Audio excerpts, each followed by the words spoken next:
Tearing through the veins of the Underhive like an iron-scaled radioactive frost drake, we are 665.66 UHMR Chemrat Radio, coming to you live tonight from Frank's Rucket Truck. And it's a good thing we're here too, boys. Looks like that Corridor 54 killer is out and stalking again, this time leaving his skinned victims hanging upside down in the Reinhide hab stacks.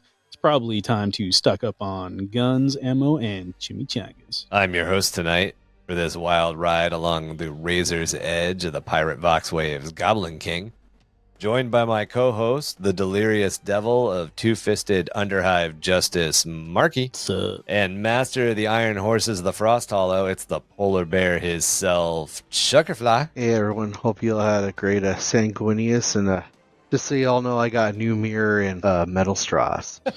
You want everybody to have a happy Sanguinius? Not Sanguinilla. Have a happy Sanguinius.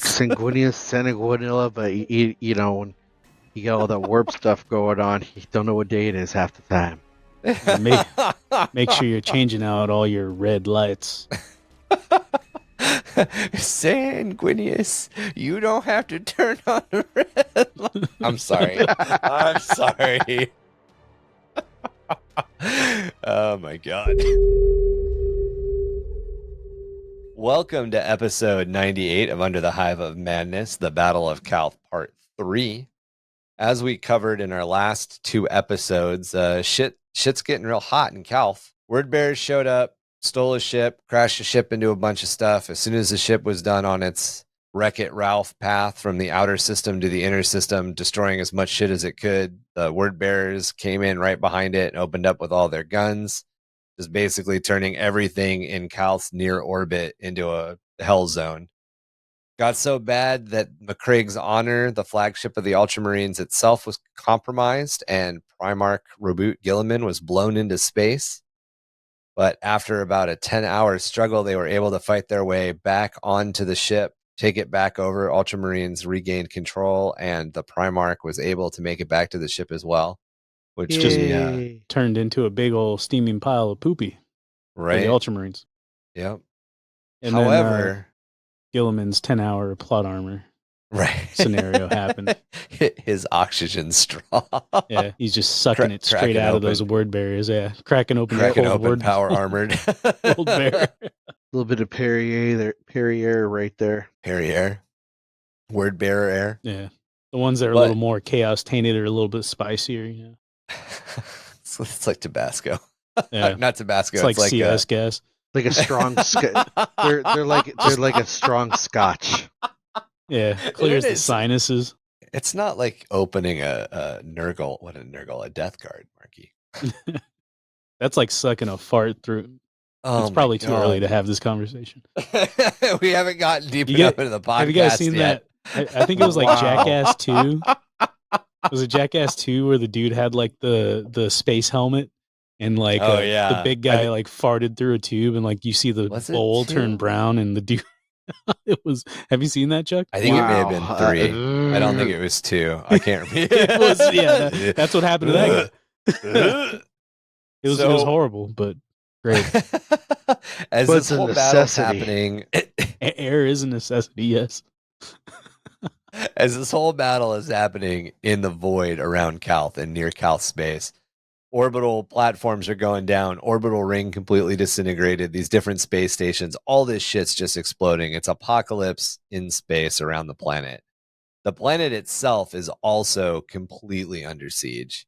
And that is where our story takes us today. We are going to talk about Calth besieged. Leave no stone upon stone. Salt the earth with the blood of the fallen and leave only ashes to mark their passing. Let Calth be the grave marker of the Ultramarines. Nur Ahsoka-Tan, the butcher of Drainhold and the master of the word bearers' flayed hand chapter. Excuse me. This is that was a mouthful. I'm not gonna lie. We're getting into the Game of Thrones character names. Yeah, no shit, right? Yeah. I was like, God damn! I was like, master of the word bearers, Drainhold, butcher of. We got. Butcher of Blaviken, freaking douchebag over here near Ahsoka-Tan. I love the Butcher of Blaviken. I just remember that's one of the things is my wife's been rewatching Game of Thrones, and it's just in the background when I'm doing other stuff. The thing that always strikes out to me is like 90% of that show, as much as we like to joke that it's boobs or this or dragons or whatever, 90% of that show is actually just incest. Right. Lord Maxwell Left Footicus, master of the shoes of Pennybottom, counter of the ways of shoelaces, and eater of chickens. And I'm like, Jesus Christ, why is half this show just dudes' titles? Yeah. I feel like it's like Dude Long Dong King Kong, and it's just like Jesus. It's always like, yeah, it's always their name and like where they're from. So like, you know, and he just has like a cock piece that like drags on the floor kind of deal, right? Like the cod piece. What do you call them? Cod piece, not cod piece. Sorry, I always thought it was cock piece for some reason. It's not cod, it's cod piece. I mean, just think of it though, right? Like I'm Lord Barracus, right? Lord Ryan Barracus from Iowa, master of pugs, and then like driver of Subaru, owner of podcast, friend to Marky and ChuckerFly, and then it would be wow. Man, that's a handle. Right? Like, that's what it is, though. It's just all these fucking different titles. And it's just like where you're from, whether or not you own a pet. Yeah, who you What's know. the thing you do? Yeah, who do you know? Who do you owe money to? And that's kind of where it's getting with these Horus Heresy titles. Yeah, that heresy, man. That heresy. It's a long journey for sure. Historians assume that the word bearers acted out on a synchronized attack, both in the void and on Calth's surface, using the Caponile's death run through low orbit as their target or trigger. However, accounts gathered from necrocortical probes and those that survived the fighting paint a different story. By the way, I don't think I've ever written a more dark sentence than accounts gathered from necrocortical probes. I didn't even understand half of that. So necro being something dead and cortical being your brain. So they figured out what happened at Calth by sticking probes into dead people's brains. Oh. Yeah, not enough people survived to get a good account without literally like violating the dead. Then jump starting them a little bit. Yeah, it's like you remember Wild Wild West where they like had the dude's head and they're like, yeah, if we just shine a light on his eyeballs, we see the last image that he saw before he died. It's like shows whatever butcher of such and such city, blah blah blah. You know, the long name thing. Butcher of Merkin Bay. Yeah, something like that, right? You know what a merkin is, right? Merkin? Yeah, it's when you don't have pubic hair, so you have a pubic toupee. I thought that was just like the short version of American. But I guess I dig what I pick up what you're putting down now. It's the butcher of Merkin Bay. Anyway, you were saying the butcher of Drainhold. I totally lost my thought when you brought that up. I was just really... Did I? Yeah. I sidetracked you with the talk of Merkins. Yeah, you really came out of left field with that one and just blindsided me with it. I was like, oh, all right, we're on this right now. So yeah, the way that... Yeah, go for it.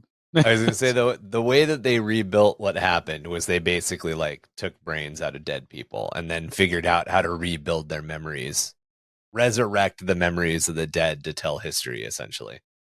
Which is very, very dark, very grimdark. Whether they were driven by bloodlust and revenge, or if it was simple miscommunication, the word-bearers' forces on the planet began the slaughter long before the ships began to rain down from the skies of that world. So if you guys remember, all these ships, all this different shit's broken apart, and it's essentially just falling and meteoring. Yeah, that's the word I'm going to use. Out of the sky and just slamming into the planet left and right. I remember what I was going to say now. Uh-oh. The guy that they pulled the memories from, the last thing he remembers is Gilliman grabbing him, cracking him open, and sucking the air from his loins, wherever you get air from. But just imagine like the humans on the planet. Like literally the last thing that goes through their brain is their ass.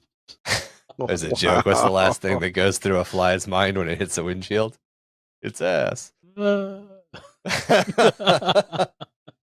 So on the planet of Calth, there were a bunch of these remote muster camps, and they had been established in the few remaining wild places of the world.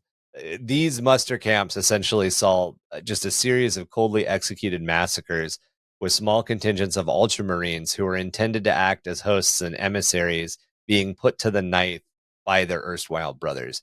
So the word bearers would land, these guys would come out to be like, oh, great to see you. We're ready to take them orcs on. And then they would just get fucking mooked right there. Murdered. Just ganked. Yep. All along the northern coast at the edge of the satiric wastes, the word bearers built grotesque monuments of treachery from the bones of their unsuspecting allies. It's hard to consider these attacks as sane warfare, since the isolated camps served as assembly points, not strategic targets. They had been meant to reduce disruption to Calth's larger cities due to the Astartes' presence, and had been reserved for the word bearers. So these were camps that were set aside for the word bearers to train at. And the only Ultramarines that were there were essentially these like honor guard. That was it. And these dudes were just, fuck it, we're killing the honor guard.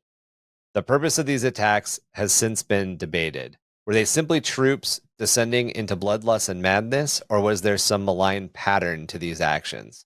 Perhaps it was some unfathomable Colchissian dogmatic practice. Dogmatic being somewhere between, like, it was religious, essentially. They were religiously killing their allies. I'm going to go with the religious part. Yeah, definitely. All of this stinks of religion. ritual. Yeah. In more populated areas, especially those near the great cities and spaceports of Calth, such wholesale butchery was absent. Forgotten reports indicate that certain 13th Legion Ultramarines commanders and their entourages were eliminated hours before the beginning of the opening fighting on Calth, most likely the victims of Wordbearer's assassination cadres, which had infiltrated Ultramarine staging areas under the guise of friendship. These assassins rarely survived their murderous attacks, for even confused and shocked, the Ultramarines responded to violent attacks with immediate and deadly retribution. So, as opposed to the muster sites that were like in the wilds that were set aside for large action training, all of the areas near the cities were very precise. The word bearers struck precisely, they eliminated commanders and command figures, and then they either left or they sent in so few resources that it didn't really matter if they all died. However, even then, the damage had already been done with these assassinations. They gutted the rigid chain of command that formed the backbone of the 13th Legion. The savage and covert orbital assault of the word bearers had left the Ultramarines and their allies reeling in shock. Their fleet had been decimated and scattered across the Viridian system. Entire worlds had been destroyed. A treachery none of the Ultramarines had seen coming. It's a little sad, man. You wonder why the Ultramarines are so uptight, because they got definitely paints a their picture. poopy pushed in by word bearers have red armor, right? Yeah, word bearers. Now, well, yes. This is the battle where word bearers' armor becomes red. Yeah, this is the whole gray. thing. It was gray. Like a stone gray. Because this is the thing, when you read the book, a lot of the Ultramarines are like, why are you in red? Oh, is this a new thing? Nobody knew this. Some ships were red, some ships were gray. It was like right in the middle of the transition. Yep. Huh. Was there a reason that you know why they switched to red? It was the color that they adopted specifically to show that their allegiance had shifted. Okay. So it's not like corn where it's like, it's red because, we're I'm covered just in soaked in blood now. No. Yeah. They chose to change their color to red specifically. It was the way to mark out the fact that they were following the dark powers. Yeah, because their color scheme is pretty damn similar to the World Eaters, right? It's very close. Yeah. Yeah, because I always, back before I really knew much about Chaos, I always mixed on the table at least Word Bearers and World Eaters, just because the names are somewhat similar and they look pretty close to one another. The big thing that usually separates a word bearer's army, or at least back in the day, from a world eater's army is world eaters would run berserkers and word bearers would run the Galvorbach, the crazy demon things, the possessed. Do you remember the possessed? The possessed Marines? Yeah. It originated with the word bearers, right? Yep. Yeah. So the word bearers had been acting to infiltrate hundreds of thousands of chaos cultists across Calth in the months leading up to the battle, under the guise of building up for the assault on the orcs of Galgash. So in a lot of cases, Space Marines had Imperial Army units that they preferred to fight with. And this is essentially the word bearers moving their preferred Imperial Army forces to Calth. And at this point, there's no reason for anybody to suspect they're anything other than Imperial Army regulars. It's only when the switch flips that what they are and how they act is revealed.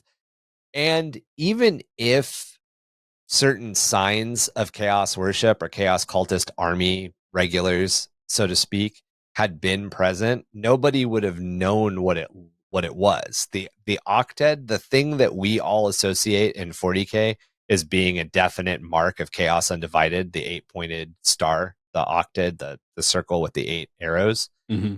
In 30k at the Battle of Calth, no one knew what that was. That was just a weird symbol. Yeah. It had no religious connotation. It had no negative connotation yet. Yeah, because it's almost like Horus, right? When you see Horus, you're like, oh, that's obviously chaos. But it's like, no, it's kind of just the way Horus looked. In fact, if you look at Sanguinius's armor, one of the things that stands out on Horus's armor as being chaosy are all of the eyes. But if you look at Sanguinius's armor, as Chuck just said, he's got all the eye on it too. It's the eye of Horus, the eye that always looks to Terra, essentially. Yep. It actually was a good thing corrupted. Yep.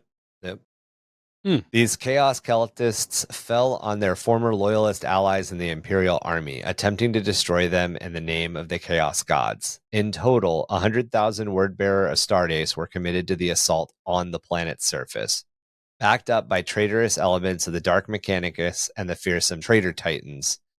And it wasn't long until a brutal ground war had erupted. The savagery of the Wordbearers' assault threatened to overwhelm the beleaguered defenders within only a matter of hours. However, Corferon had underestimated the tenacity and the resolve of the Ultramarines. On the verdant fields of Komesh, the Ultramarines' 9th chapter died, its half-assembled ranks overrun by tides of scarlet warriors and armored vehicles under the command of Fodral fell. Small pockets of cobalt blue shone sporadically across the plains as individual companies and small detachments made brave but futile last stands with whatever weapons and munitions they had at hand. The fighting at Komesh was to be some of the bloodiest, with around 15,000 Ultramarines dying. The survivors, numbering about 5,000, would later fight their way free under the command of Tetrarch Taro Nicodemus, in a running battle that would last almost 20 hours. Further north at the muster camps of Irund, just outside Numinous City, Titan Legion Sataravo laid into the 1st, 2nd, and 3rd chapters of the Ultramarines Legion. Faced with these angry metal gods, even Space Marines were as helpless as children, and hundreds died to each salvo of the Titans. Only determined resistance from the 1st chapter armored companies saved these Ultramarines from complete destruction. Shadow Sword and Falchion super heavy tanks ambushed Titans as they strode unopposed through the retreating warriors of the 13th Legion, grievously wounding the massive war machines. However, they paid dearly as only 2 Shadow Sword tanks and a single damaged Falchion escaped the chaos within the muster zone, part of a column under Captain Sidance, which fought its way to clear the massacre. Like, even in the cases where they're winning, or they're getting fucked. I don't even know if winning is the right word. Yeah. Even when they're not outright being wholesale murdered, they're not doing real well. On the far side of Calth, where night currently reigned, in the sprawling munitions plant of Danehold, the word bearers drove screaming swarms of ragged auxiliaries against the warriors of the 13th Legion, which was barricaded inside the fortified Manufactorum buildings. Only when the Ultramarines' guns had run dry and the corridors of the Manufactora were strewn with the blasted corpses of the fallen, did Nur Asokatan. How did you pronounce? You just pronounced his name. Ahsoka-Tan. Ahsoka-Tan. Nur Asokatan led the Cataphracti armored elite of the flayed hand forward to hunt down the surviving Ultramarines. Outmatched and cornered, the Marines of Ultramar fought on with combat blades and improvised explosive devices, severing power to several facilities to use the darkness as their advantage. None of these are going well. Wrong. It's like a sock-tan. A sock-tan. Yeah, I'm not sure what is that when you don't have your socks culture. Asoktan. I'm assuming, like, I don't know, there's probably a silent letter in there. Ahsokan. Something, I don't know. It's probably a Sockton. Yeah. I don't. It depends on what the culture of Polis is based on, and I'm not sure. It's kind of like last episode we realized that a bunch of the Calth stuff is probably a French pronunciation, and we hadn't been pronouncing it French. Right. The same brutally one-sided battles played out across all of Calth, from the Sataric wilds to the cities of the Orensen. Ultramarines overwhelmed and overrun by those they had expected to stand alongside them, their blood used to paint the ground even as their bodies were raised as grotesque trophies. The orbital defense system of Calth, those hundreds of spaceborne weapon stations we talked about in the last episode, each bristled with weapons intended to cripple Voidcraft of an attack, instead rained death down upon the planet under the command of the Wordbearers, searing terrible wounds into the world's surface, annihilating any force of Ultramarines gathered in the open and leaving entire cities as burning ruins, their inhabitants nothing more than charred husks. Yet not all of the battles fought in those few hours on Calth were to the Wordbearers' advantage. By luck or some quirk of organization, some loyalists were not caught off guard by the Wordbearers' treachery. In the coastal bunker network of Silator Province, the Wordbearers were halted by a cohort of battle automaton from the Legio Cybernetica Menagium. Severed from the direct control of their Mechanicum overseers by the dump shock that afflicted many of the Magoses in the wake of the orbital grid's destruction, the battle automaton fell back on core logic of their Cybernetica cortexes and responded to any potential threat with deadly force. In the wake of their rampage, the Solar Auxilia, the 14th Grenahide Heavy Infantry, secured the bunker complex and dug in. In the far north, along the icy shores of Thracia... Thracias? Thracias. I was thinking Thracian from... yeah, right. That's exactly what I remember. Thracias. In the far north, along the icy shores of Thracias, near the remote location chosen by Erebus for his runestorm ritual, a large force of Galvorbak butchered their way through the isolated towns of the region. It's assumed many of these Caltheans were captured for use in bizarre rituals undertaken by Erebus and others in the Wordbearers' command echelons. So this is one of those cases where they're not really sure what happened to these people. They're just assuming that they were part of these rituals.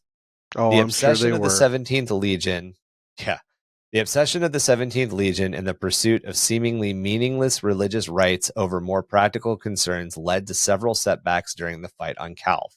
In the Thracian wilderness, this obsession contributed to the Wordbearers' failure to engage the 2,000 destroyers of the Ultramarines' 22nd chapter, which was mustering in the region. Unlike other Legiones Astartes units, many of whom reacted with shock and some dismay at the appearance of the Galvorbak, which they delighted in exploiting. And the Galvorbak would show up, the Marines on the other side would be like, what the fuck is that? And the Galvorbak would be like, excellent, according to plan. It's like shock troops. Yeah. The veterans of the 22nd chapter were accustomed to confronting hideous and malignant Xenos species. These dudes were used to it. The officer cadre of the 22nd chapter, cut off from any other Ultramarines, assumed that the Wordbearers had been overtaken by some form of Xenos contamination.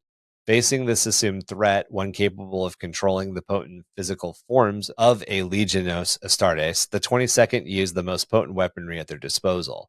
The fighting in Thracias swiftly became a hell of phosphorex and radstorms as destroyers and Galvorbak clashed in their bitter, unremitting combat.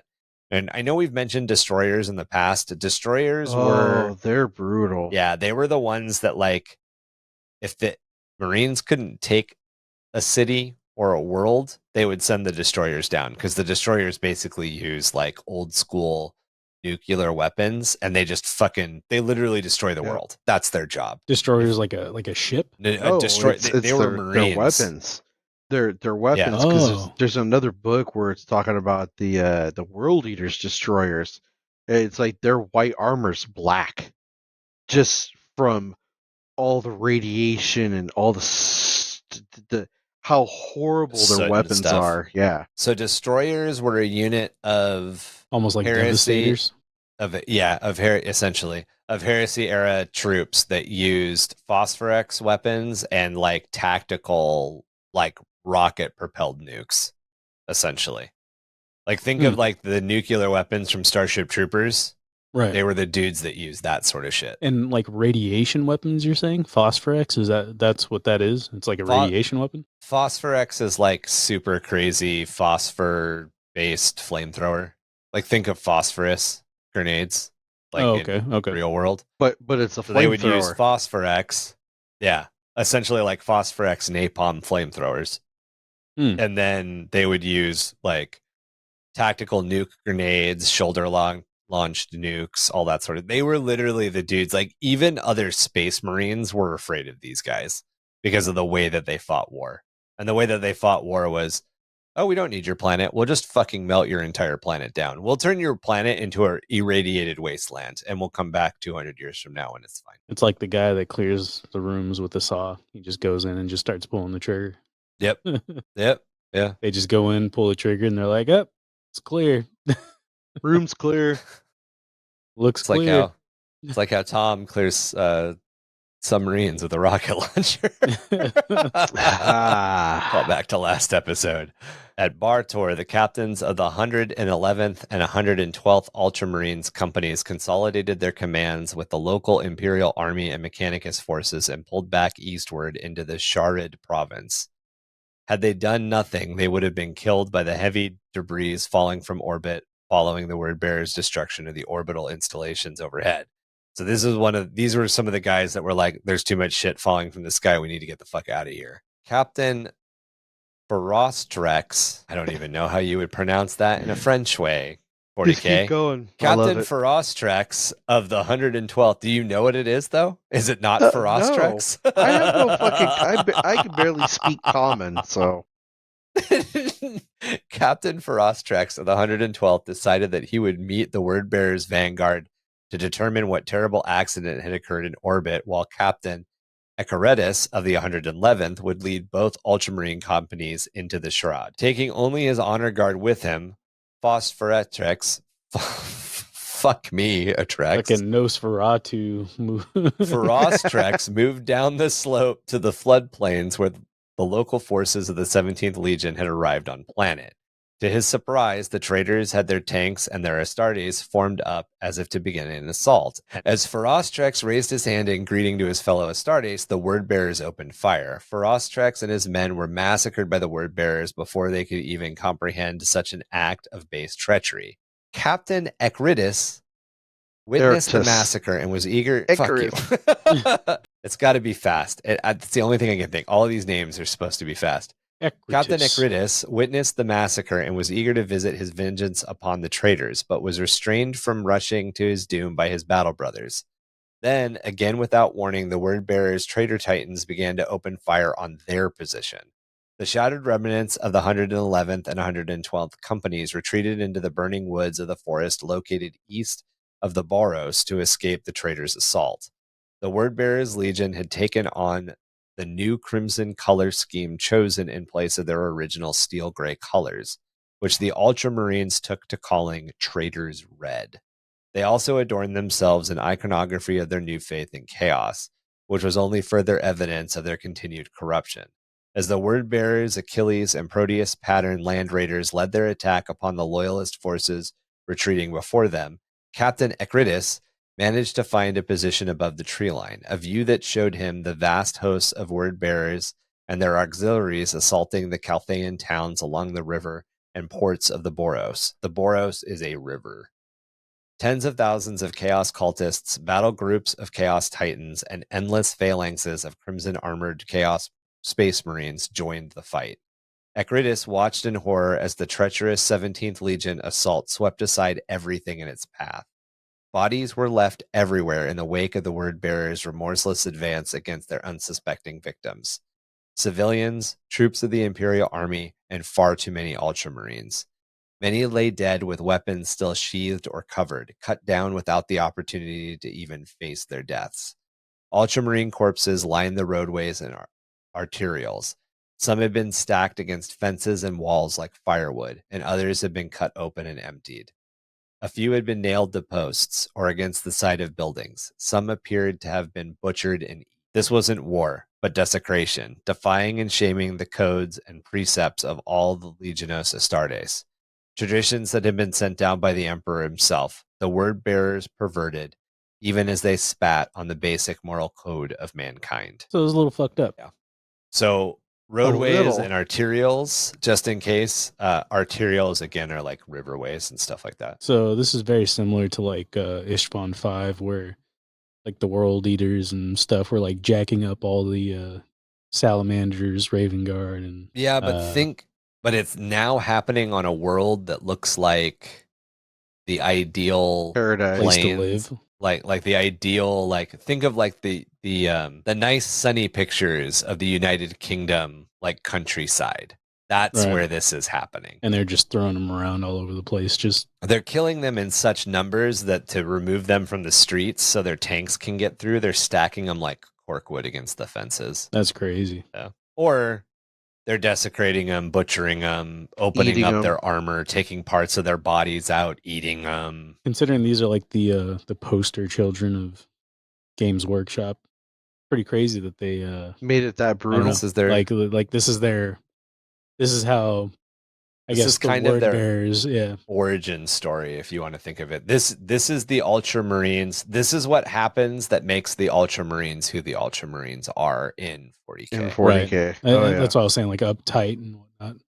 Very close to home, very tight to rules and regulations. And really think of like as we're describing Calth and as we're talking about these roadways and these massive arterials, the arteries, essentially. Think of the word artery, arterial, that like transport goods back and forth. Think of all of those like picturesque Roman countrysides from movies like The Gladiator or shows like Spartacus or anything that's in that Sword and Sorcery, the movie 300. All of those overhead scenes of just like these beautiful golden wheat fields with these really nice, pretty hedgerows and like green grass and little tiny, nice river that you could drive a barge along. This is the area. This is what Calth looks like. This is the area that's being desecrated and destroyed. To paint a picture in your mind. Blue bodies just all over the place. And the guys attacking are in essentially like dark red armor. Pretty rough. The difference in the coloration between the word bearers and the world eaters is the world eaters have like a blood red, like a fresh blood red armor. Right. And the word bearers have more of a like dark crimson, like a drying blood color. As dusk crept over the capital city of Numinos, it appeared to herald the end of the Ultramarines Legion. In less than 12 hours, almost 100,000 Ultramarines had been slain, and the word bearers controlled almost every major city and strategic target on Calth. Debris from the near-orbit Void War continued to rain down on the besieged planet, obliterating vast swaths of the landscape. The collateral damage caused by battles between the Legiones Astartes was catastrophic and led to casualties among civilian population that were beyond nightmarish. Millions upon millions of Imperial citizens died in fear and agony in the first few hours, and millions more continued to die as the fighting continued. The World Bearers' intent seemed less to persecute the Ultramarines and more to cause as much death and destruction as possible. It was not simple bloodlust or madness on the part of Logar's sons, but intended to facilitate some malign psychic ritual on a grand scale. Again, they're not butchering people because they're crazy. They're butchering people as if every life powers the rune storm.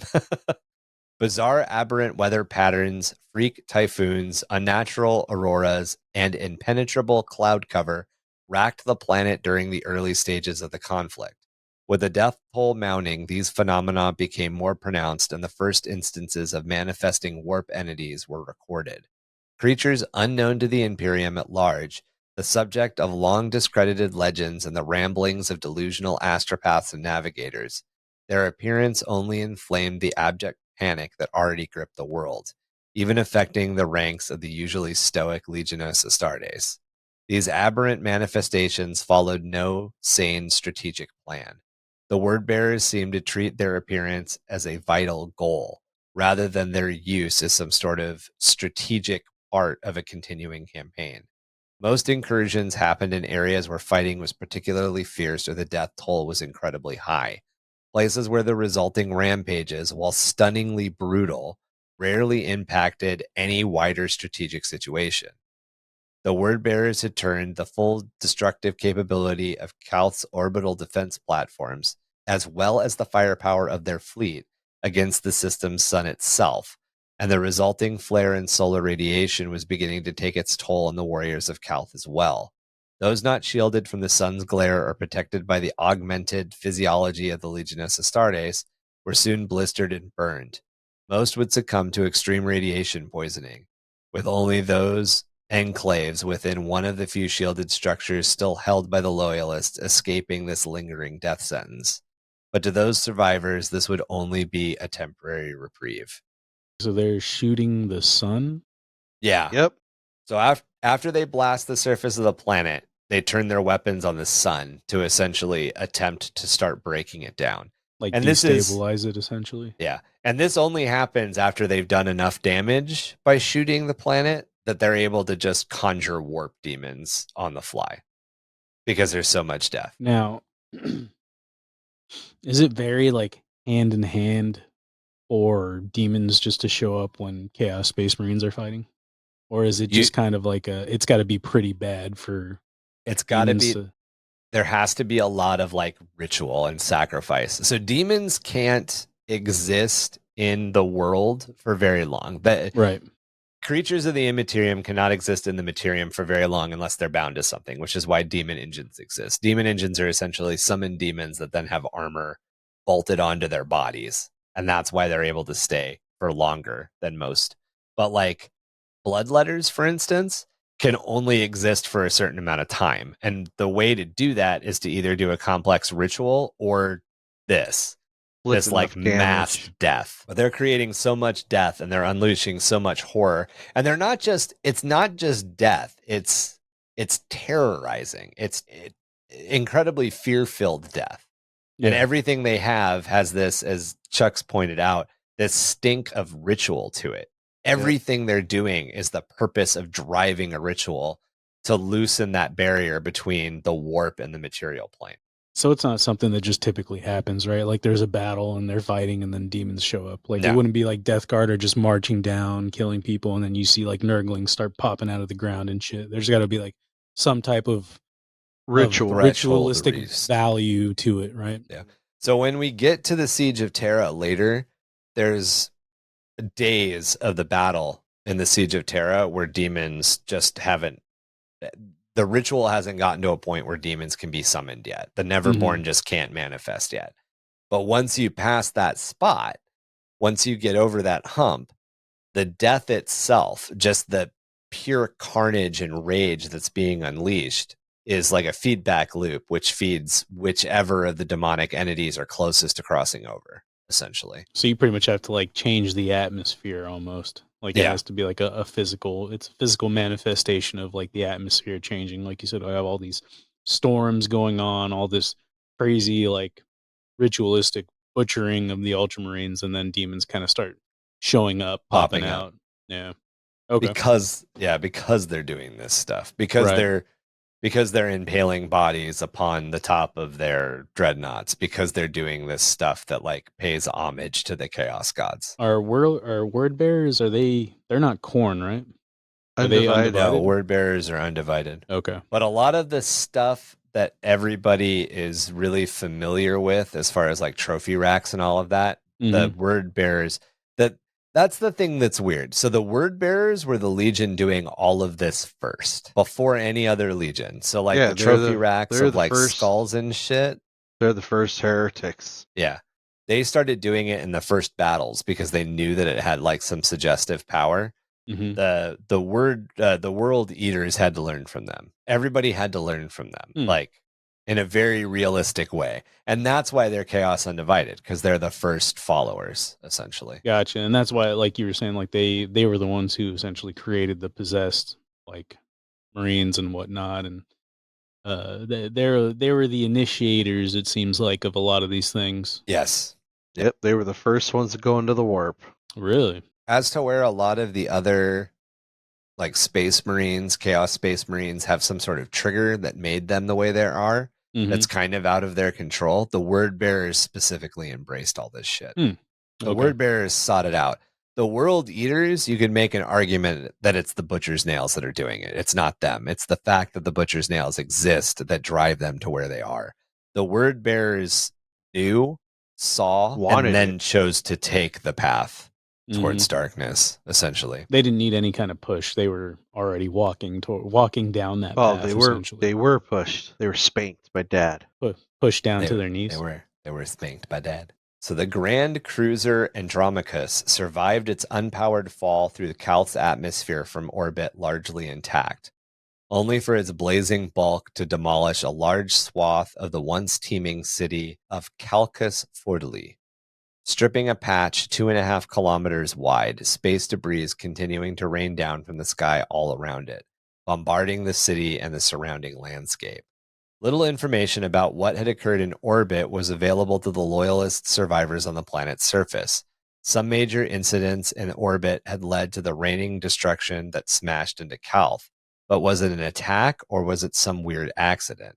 With the orbital fleet yards gone and all Vox traffic scrambled, there was no way for the remaining Loyalist units on Calth to communicate with one another or with the Ultramarine Command. Fortunately, though, Magos Tarwin managed to flee the destruction of the watchtower before the large vessel struck the planet's surface. Eventually, her Loyalist Skitarii forces managed to consolidate with the surviving Ultramarines of the 4th Company and their commander, Captain Remus Venetos. Here's good old Remus right here. Venetos faced a vast horde of Chaos cultists arrayed against his forces. Backed up by hundreds of thousands of traitor Astartes and the traitor Titan war engines mixed within their ranks, Magos Tarwin suggested seeking refuge at Lepetus Nemunis, the old imperial gubernatorial palace, meaning the governor's palace, on the plains of Calth, which possessed a non-active but functional data engine as well as a high-cast Vox transceiver array. This equipment had been meticulously maintained, and since the systems at the palace had been offline when the word bearers began their assault, they might have been spared the scrap code infection and electromagnetic pulse damage that had brought down networked communications all over the world. If the 4th Company and its allies could reactivate the data engines at Lepetus Nemunis, they might be able to contact what remained of the 13th Legion's fleet in the Viridian system. I swear we're going to get to Legion and they're going to be like Rob, who lived in downtown Manchester, and I'm going to be really happy. I'm going to be super fucking happy. Doug the Space Marine. Yeah, right. Doug, who lived on 4th Street. Even as the 4th Company had been converging on Lepetus Nemunis, a large horde of traitor forces commanded by the 17th Legion's commander, Norpaul Crix, had already encircled and besieged the palace. The word bearers used their vast hordes of chaos cultists as human fodder, driving them forward as they protected themselves from any significant counterattack. Terrible carnage was inflicted upon the loyalist defenders by packs of horrific demons summoned from the warp as they pushed through any breaks within the defensive line. As the assault grew more fierce, the defenders of Lepetus Nemunis prepared to sell their lives dearly, but they were spared from their dark fate by the timely arrival of the 4th Company and its heavy armor support. These reinforcements bolstered the defenders' resolve as they tore into the ranks of the traitors and began to decimate them. Tarwin attempted to reactivate the data engine and establish full communication with the remains of the Loyalist fleet. The commander of her Skitarii suggested they utilize their dedicated emergency manifold to power the palace's data engines and Vox assembly. So I know that was a little confusing because it seems like the 4th Company was in the palace already, but they were attacking the palace. The 4th Company drove towards the palace. There were already troops at the palace defending it, essentially. So the AdMech, they've always had like a military and whatnot, right? They've always had the Skitarii cohorts. Yep, there's always been the Skitarii. Was it not as prominent until like 8th edition that they really started, I guess, adding them to the battles and whatnot? Because I feel like I've never heard about an AdMech army until like some of the recent editions. Yeah, they didn't have a model line until recently, but they've been talked about in lore for a while. They're like the support troops, most of the time when you read about the Titans. When the Titans are there, the ground forces, if they're a Mechanicus loyal, are the Skitarii. Whereas if it's more Imperial, the ground forces that support them are Guard. Gotcha. Okay. So they've always kind of been around. They just weren't really represented physically. Model wise, yeah. Yeah. Yeah, I want to say the earliest mention of the Skitarii. It's got to be in a novel. It's probably in a novel. The Skitarii were first mentioned in one of the books published in 1989. So they've been around since. They've always just been, Almost. as Chuck was just saying, they've always kind of been described as like the ground forces of the Titans. When they didn't have models until late 7th, early 8th. Right. When every, I would say every like 2 or 3 edition. No, actually, I think almost every edition since 4th. There's a new GW has introduced a new model line. Whether or not it's a force that existed at some point that just gets a plastic range, or whether or not it's a completely new army. Right. And in a lot of cases, it's stuff that had metal. There were old metal one-offs in 1st or 2nd edition. Yeah, Skitarii. Skitarii in the novels, I think, are really cool. I know for a fact that like 2004 or 2005, when the Mechanicus book of the Horus Heresy came out, the Skitarii were talked about a lot. And 2004, 2005 would have been like 4th edition. To get back to this assault on the palace here at Limitus Niminis, the Vet Anus. That's how it's always been too. Like his last name, it's Remus Vatanus, but it looks like Vet Anus. Vatanus. Vet Anus. Talk about a weathered, grizzled veteran right there. Right.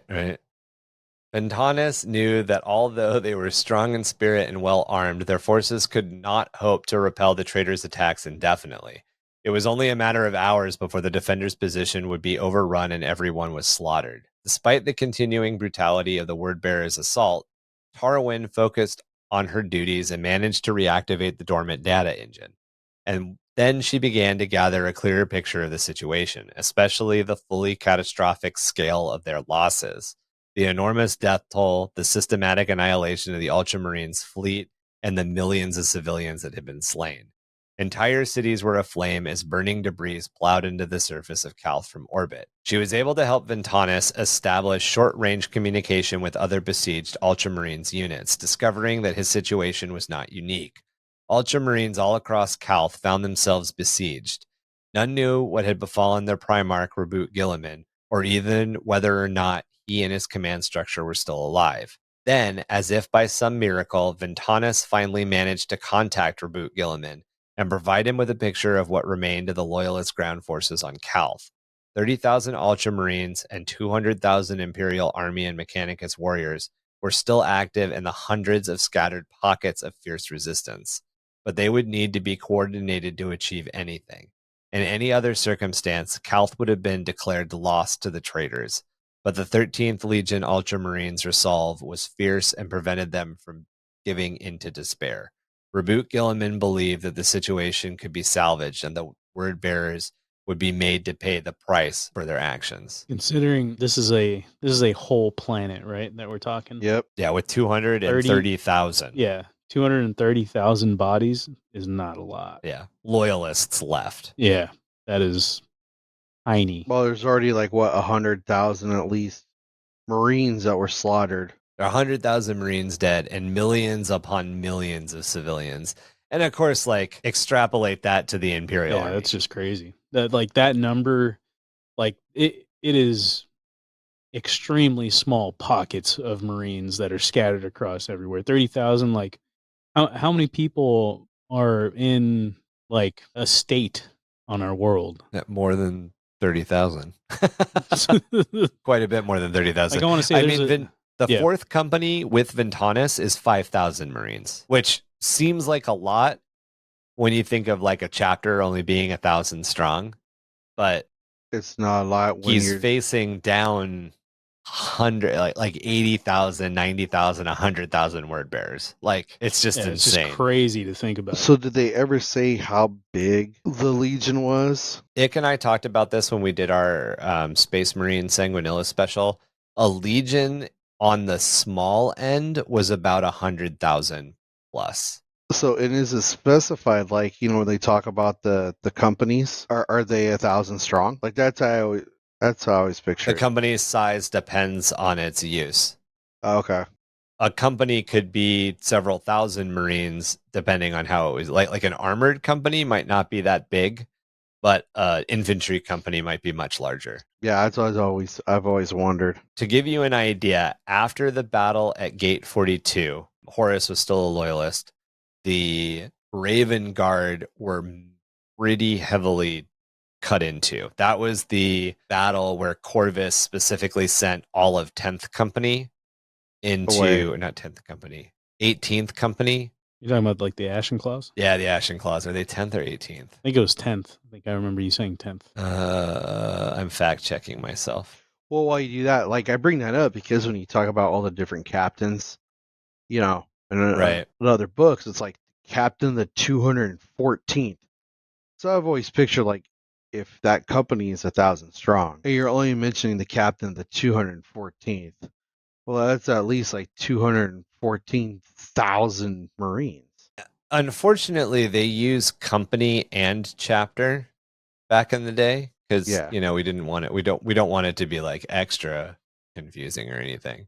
So that doesn't necessarily help. It's a lot of Marines, essentially. The Ashen Claws were originally the 18th chapter of the Raven Guard Legion. So after this battle at Gate 42, most of the 18th chapter had been destroyed. And the 18th chapter was the remaining Terran Raven Guard, and they numbered in the like 4,000 or 5,000.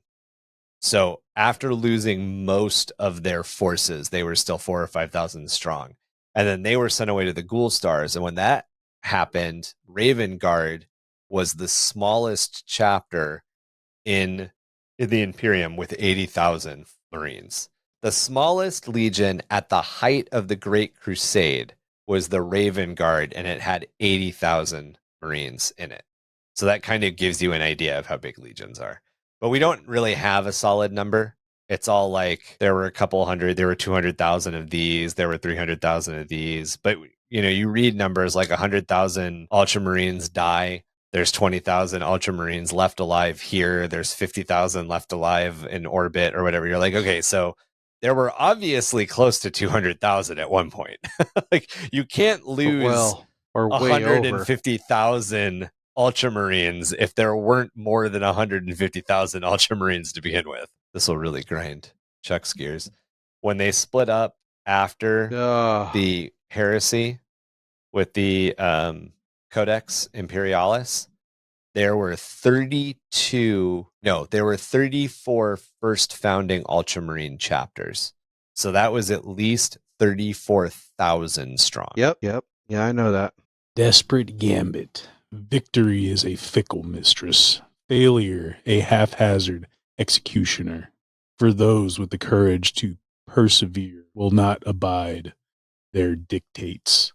Attributed to Tetrarch Icos Lemiad, Ultramarines Legion, from the dedication of the monument Defender of Bathor. Magus Tarwin managed to discover a kill code that her mentor Hest had hidden within a secure data engine at the Zensun Farid Fleet Yard, which had been closed off from the rest of Cal's planetary network. This data engine was the manifest cogitator of a cargo handling guild, which was located in a secured bunker in the industrial zone between Nimis Starport and the Land Shear landing grounds. It was responsible for running cargo operations for Nimis and Lashir. The palace is at Limitus Niminis, and Niminis and Landshire are two provinces like next to each other, essentially. So they're at this palace, and when they're at this palace and she reconnects, she finds that this kill code was hidden essentially really close at like the starport right next to where they are. They'll still have to get there, but they're close. While more than powerful enough to manage the data load of the planetary weapons grid, it had been overlooked as a civilian cogitator, not a viable military target. So the word bearers knew that it was there, but it was a civilian cogitator, so there was no reason to care about it.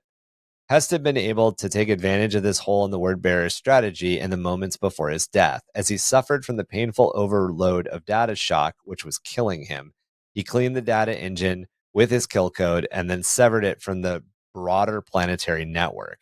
So he hit it there, essentially as his brain was burning out, and then he cut it off from everything else. Ventanus apprised his Primarch of the new developments, while the enemy controlled Cal's planetary defense grid using captured data engines from a surviving orbital platform at the Zetzun Varid Yard. Magus Tarwin would be able to purge the system of the Wordbearer's scrap cord using this other cogitator. However, she could not access the Cargo Handling Guild's data engine while the Wordbearers remained in control of the Viridian platform. The Ultramarines in orbit would need to gain control of the platform to perform the purge of the planetary weapons grid. So it's got to be like a dual action. This is the military action film where both teams have to coordinate. This is the gather your team and we're doing a bank heist. Right? I was trying not to make the third heist because we've mentioned heists in the first two episodes, but yeah, this is the heist moment. Yep.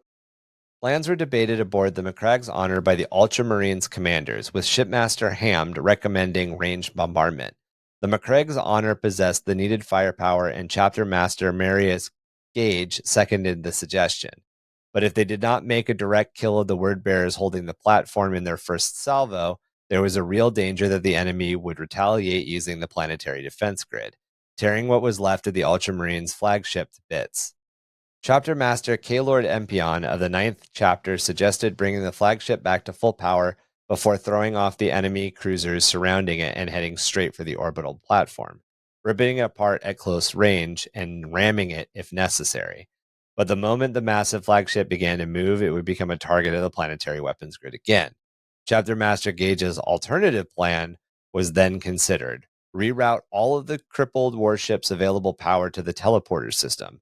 Then teleport a kill squad of Ultramarines directly to the Zetzun Viridian Yard to take control of the orbital platform from within. I like that plan because that's like, we're Marines, we can do this. Yeah, and this is like the thing that Marines were made for. In fact, there's a little speech that Roboot gives that I know has been quoted a bunch where it's like, this, Marines, this is the job we were created for, and this is the action that line comes from. Yeah, and the guy with the red helmet is just seething.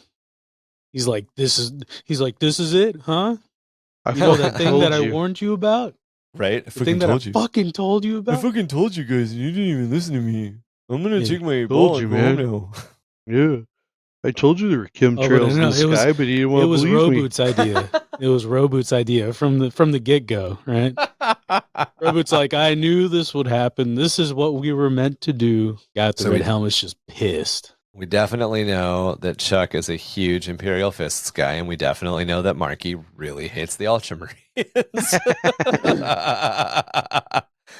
I think I'm just starting to hate the Imperium more and more as I learn about more and more of the Imperium's blunders. But I mean, also, I was never really like a super big Imperial guy to begin with. The reason I chose Death Watch is because I don't like aliens, or the idea of like fighting aliens is very fun. So like things like the Grey Knights and like regular Marines, they're just kind of like, Marky heard aliens and thought illegal aliens and was like, I need to sign up. And that's your right. Aliens quote for the day. Wow. That's right. He says that to Vasquez, right? Yep. Vasquez heard alien. Yeah. Yeah. Anytime, anywhere. Hey, Vasquez, tell me, have you ever been mistaken for a man? No. Have you? Have you? So this is a point in time then when the guy in the red helmet actually asked Gilman, how do I get out of this chicken shit outfit? Yeah, no shit, right? He does. I'm pretty sure he does go on this assault because they mention a sergeant a couple of times, but they don't name him, unfortunately. And I did not have time to go back and read the entire book, so I am going based on Codex book lore. Yeah, I just think it's funny having reread the novel. This is what we were created for. And the guy in the red helmet's just sitting in the back, like, oh yeah, I fucking told you. This is what we were created for, huh? This is your idea the whole time, huh? Good to know. Stand by, Roboot. Stand by. What was that line that Will Smith says? And like, I really fucking told you so, or whatever. No. In iRobot. Or an Oh, iRobot. It's like, oh, dude. I don't... man, for a smart person, you're dumb. Like, he has a couple of good one-liners in that film. All right, so led by Reboot Gilliman, the first kill squad of 50 Ultramarines assembled at the flagship's teleportation terminal, with the transverse assembly deck of the Zetsun Viridian Fleet Yard as their teleport destination. It was the largest interior space on the orbital platform, making it less likely that imprecision of the teleporter could lead to death. Their target was the yard's master control room, 2 decks above. The teleport was considered a success, given the atrocious error margins of a teleporter array, and 46 of the 50 kill squad rematerialized along Gilliman. So losing only 4 guys, great success. They immediately encountered heavy resistance from the word bearers, but an enraged Reboot Gilliman led his sons, and the enemy forces broke before his sheer killing fury. Primarch killed over a dozen word bearers single-handedly, including the demon-possessed Astartes of the word bearers' vaunted Golb Orbach. Another 8 Ultramarines were lost in the assault before they managed to break through into the master control room. A heavy barrage of bolter fire greeted them as the real fight awaited. Within awaited the 17th Legion's first captain Corferon, the Black Cardinal, the master of the faith, and he ordered his men forward. Before he flew at Gilliman, summoning forth blasphemous energies from the warp to assault the Primarch. Meanwhile, on the beleaguered surface of Calth, the 4th Company struck out along the Kentar Transit, a main access route that linked the container storage area to the northern facilities of the port at Landshire. Their target was the data engine of the cargo handling guild located in the bunker system below the guild hall. Venitas led the advance across the broken streets in support of a column of land raiders.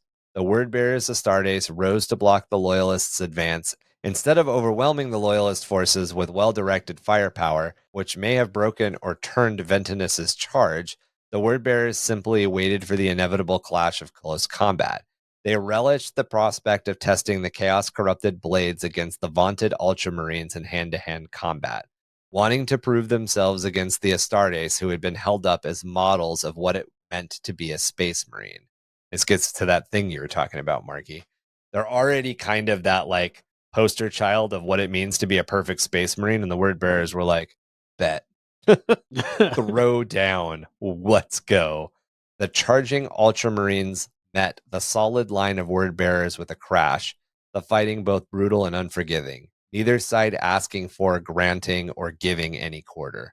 Reaching the guild hall, Ventanus leapt the barricades, leading an assault forward, tearing into the fleeing Chaos cultists, who shrieked in fear at the prospect of having to face an Astartes officer. As the Ultramarines moved into the buildings, they continued to be pounded by the 17th Legion's artillery and heavy weapons. They had reached their goal, however. The cogitator was within grasp. I wonder just how much scarier like a Space Marine captain is compared to like a sergeant. A normal Space Marine, probably not that much scarier. Right? Yeah. I mean, like, one's wearing a helmet and the other isn't. So maybe the dude not wearing a helmet is scarier because you're like, what the fuck is wrong with that guy? Like, Man, that dude's face is fucked up. I was gonna say that dude's face is fucked.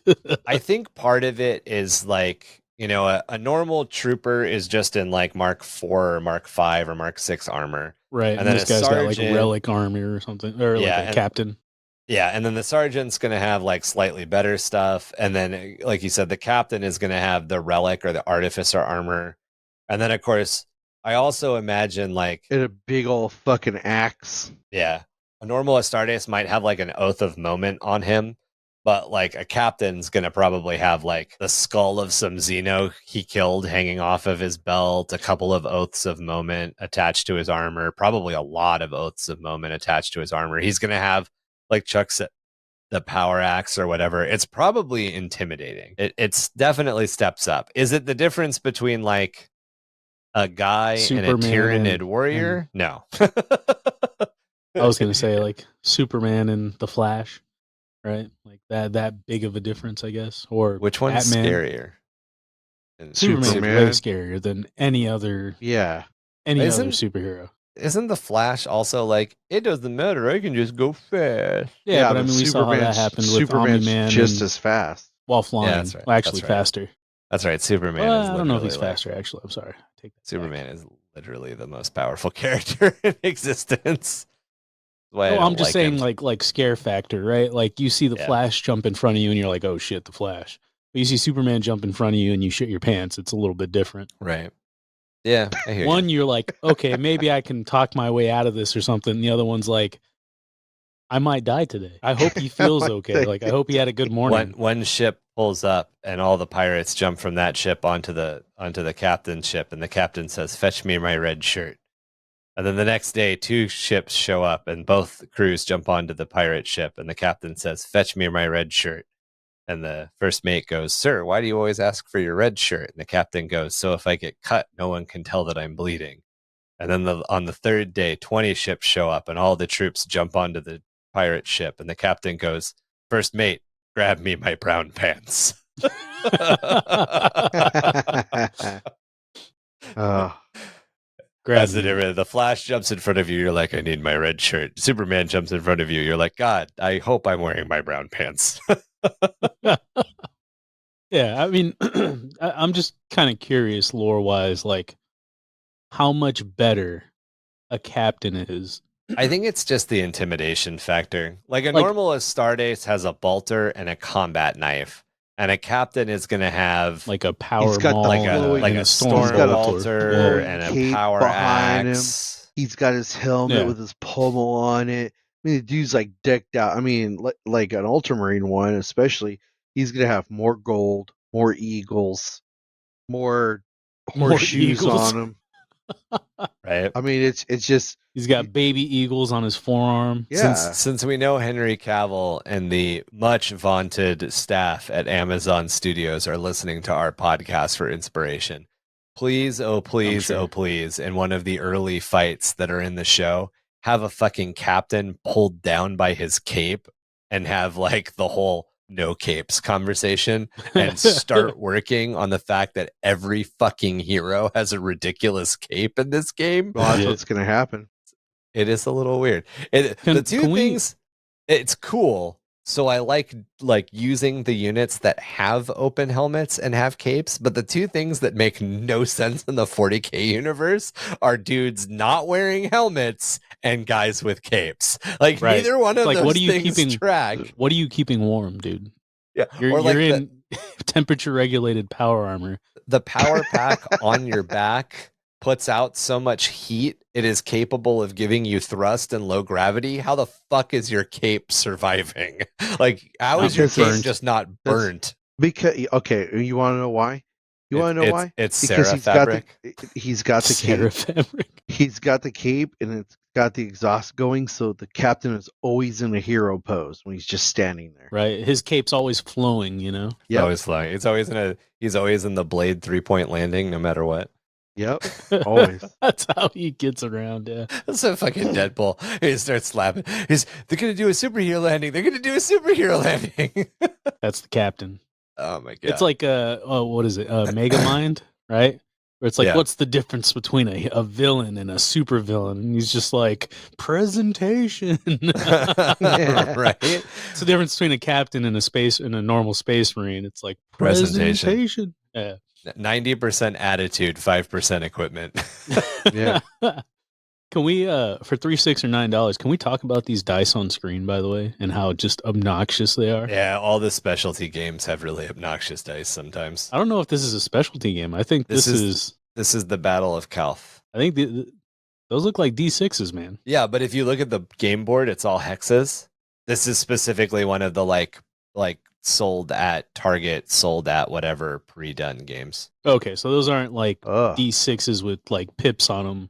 No, That just look Horrible. funky, right? Because if you look at one of the dice in the background, you see that there's 3 pips on 2 sides. Yeah. Oh, Yeah, okay. so- Yeah.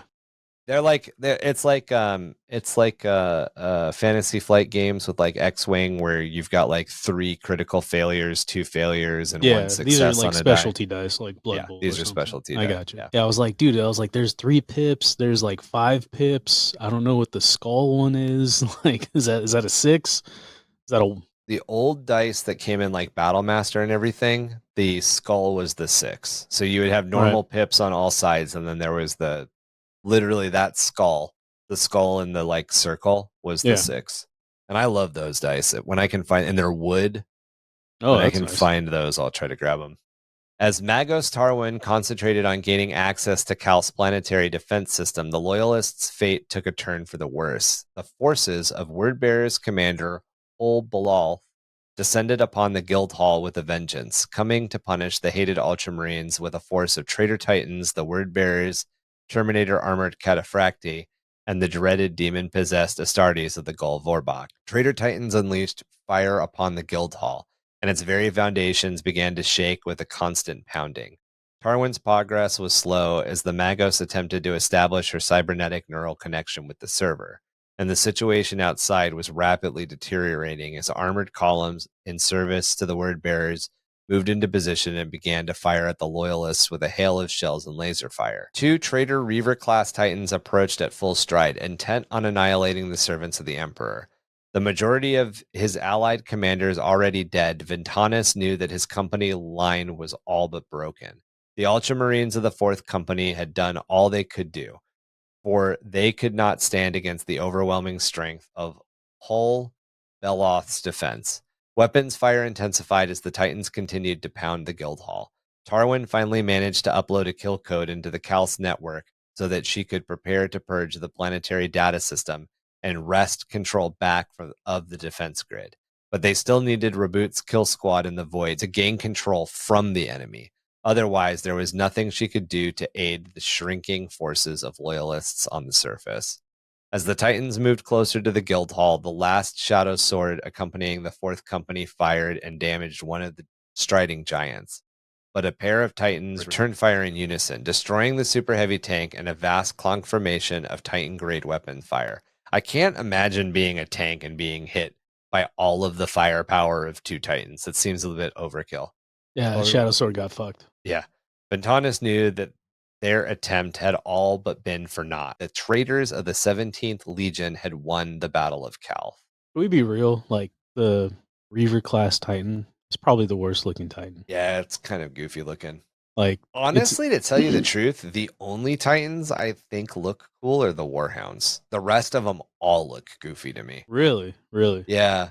They don't look like they would ergonomically function. Yeah, I could see that. I love Warhounds. I don't look like I really would. like Warlords. Warhounds and Warlords are probably my two favorite, because Warlords are essentially just like a big ass Imperial Knight, right? Yeah. And then you have the Imperator. What's that? The Warhound looks like the one that would like engineering wise. It looks like a hunched over. Best. Yeah, it looks like a hunched over Reaver Titan. I feel. I love Warhounds. Same here. Warhounds are definitely my favorite Titan of them. But Imperator just look ridiculous. But don't get me wrong, they're awesome, but they look ridiculous. Reavers just look goofy.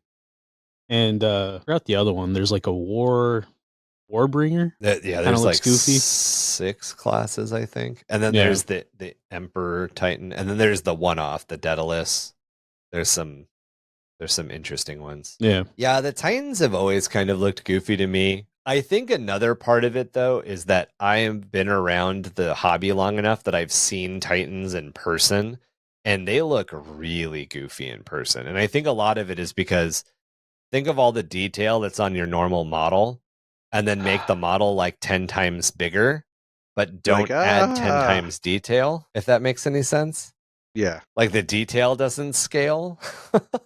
Like this Space Marine has 17 rivets on it. This Titan has 17 rivets on it. That doesn't seem right. Like the Titans are a little too smooth. So I know that they've gotten. I know they've gotten better. I know they've gotten better. So it goes back to the previous question. What's more intimidating, Marky?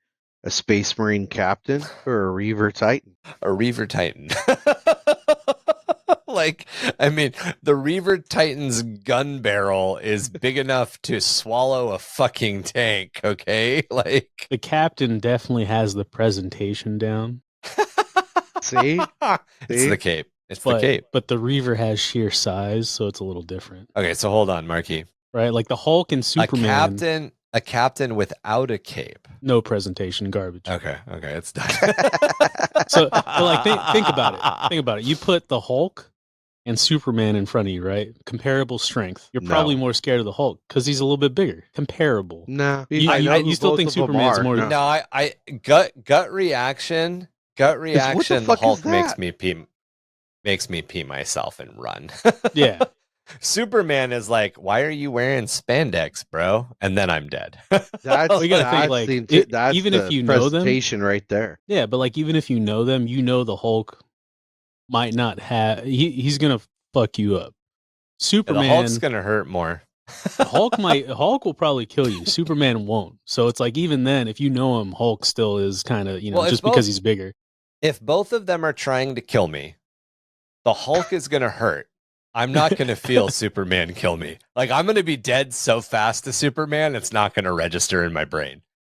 You know, like laser eyes, super strength, whatever. Depends how Superman much he wants is it to just hurt, right? over. I guess that's true. The Hulk is always gonna hurt because the Hulk likes toying with people. Well, yeah, at least ragdolling certain people. The shit out of you. So yeah, it looks like there's, I guess, 6 classes of Titans. It's Questors, Knights, like Imperial Knights, the Warhounds, Reavers,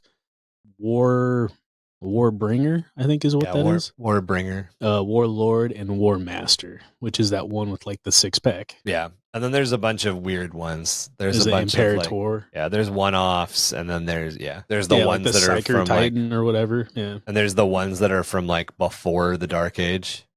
Ah, that are still around. The God pattern. The God Titan. engines. Yeah. That are like legitimately artificial intelligence. Like they have their own intelligence and they don't like working with people. Oof. Titans are crazy. Titans are going to be fun to talk about too. Yeah. All right. So back from the brink. High above Calth in the master control room of the Zenson Viridian Fleet Yard, Reboot Gilliman confronted Khorferon. The Word-Bearer's first captain called on the sorceress abilities granted to him by the Chaos Gods and slammed the Primarch of the 13th Legion against the chamber wall, with a column of wretched living darkness that burst forth from the palm of his right hand. Shaken, Gilliman regained his feet and charged, only to be slammed back into the bulkhead a second time by another powerful dark beam of eldritch power. Gilliman attempted once more to stand, staggered, and then fell. The force of the Black Cardinal's blow had been so vicious that it had cracked the Primarch's ceramite breastplate. Gilliman coughed up blood, attempting again in vain to stand, only for Khorferon to blast him once more, this time with a strange negative electric charge that caused Gilliman to seize as if he had been caught in a violent fit. Driven to his hands and knees, his whole form shuddering, his head bowed, Khorferon then approached, drawing a Chaos Dagger, one of the Anatheme, and stepped forward, the Primarch's fate now firmly in his hands. He could end the life of a great Primarch, or, just as the Word-Bearer's first chaplain, Erebus, had turned the War Master to the service of the Dark Gods on Davin's moon, so too could Khorferon achieve the impossible and bring another Primarch over to the service of Chaos. One cut of the Chaos-corrupted blade would damage Gilliman's sanity, allowing Khorferon to take advantage of his weakened state, and slowly degrade what had kept him loyal to the false emperor. It would be a fitting revenge for the Ultramarines' actions on Kur. To return to the court of Logar and the Horus with Reboot Gilliman as a willing, pliant ally in the Great Betrayal. The vile Word-Bearer stepped forward and put the blade of the Anatheme to Gilliman's throat. The Primarch grunted through clenched teeth as the foul blade bit. Khorferon attempting to cajole Gilliman into giving up and joining the blessed cause of the Dark Gods against the false emperor. But Gilliman only muttered in reply, every single word an effort.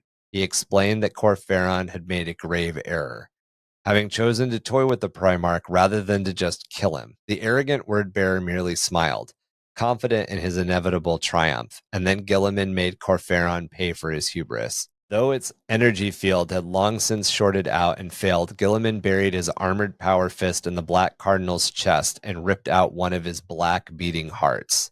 As one of the Ultramarine sergeants rushed to the wounded Primarch's aid, Gilliman ordered the sergeant to forget about him and kill the planetary data network. The sergeant, out of ammunition, brought his power sword down into it, ending it with a shower of sparks and electrical fire. I'm pretty sure this sergeant is Thiel, by the way. Yeah, I think I So- think couldn't you're right. confirm, but I'm pretty sure it's Thiel. So Gilman just straight up kung fu ripped out this dude's heart. He Kali Mod his heart out. Yeah, Yep. that's Indiana Jones, the Temple of Doom, baby. that's pretty gnarly. Not gonna lie, just Yeah. ripping through another Primarch's power armor. Well, Corferon's not a Primarch. Corferon's just a dude in Terminator armor. He's just a Corferon, my bad, my Astartes. bad. He basically Not took his Logar. power fist that has no power and punched straight through fucking Terminator armor and ripped out a Can heart. see straight through your armor. And the way that the entire like sequence is written, Corferon had him dead to rights. All he had Yeah. to do was kill him, and it All he had to do all was would kill have been over. Calth would have fallen. The Ultramarines would have died.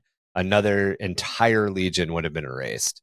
But Corferon Like- had to toy with him. He had to be a cat. Typical villain. Typical Bond villain. Monologuing. Yep. Monologuing again. Was it the villain's guidelines? If I ever find myself on the roof of a train and a hero ducks, I will not turn around to see why. I will just duck as well. Yeah. Yeah. On Cal's surface, the Fourth Company faced down their doom, defiant to the very end. The bunker 300 meters below the guild hall trembled as it was continuously struck by devastating salvos of enemy fire. Suddenly, Magos Tarwin informed her Ultramarines ally that their circumstances had drastically changed. 2 loyalist titans had vectored into the fight.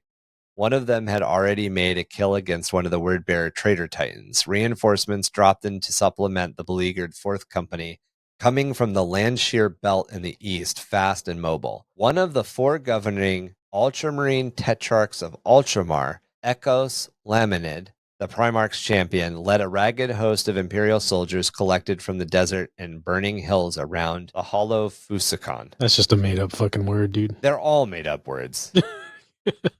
Every my word favorite- is made up, but My this favorite is one so far is the 4 Ultra governing Ultramarine Tetrarchs of Ultramar, Echios Ultramarnamarnarnar. It should have just been more Ultras. Just throw more Ultras in there, boys. how it works. Ugh.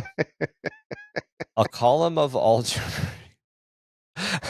I'm really mad at all the Ultramarine names. I think they've pissed me off more than anything else. Definitely, most definitely. A column of Ultramarine land raiders and other armor in support of 3 Titans, 2 Reavers, and a massive Warlord-class Titan also arrived. His infantry force, which followed, was mostly made up of Ultramarines and Skitarii and was moving rapidly. Elements from the Bar Tor and Sharud muster.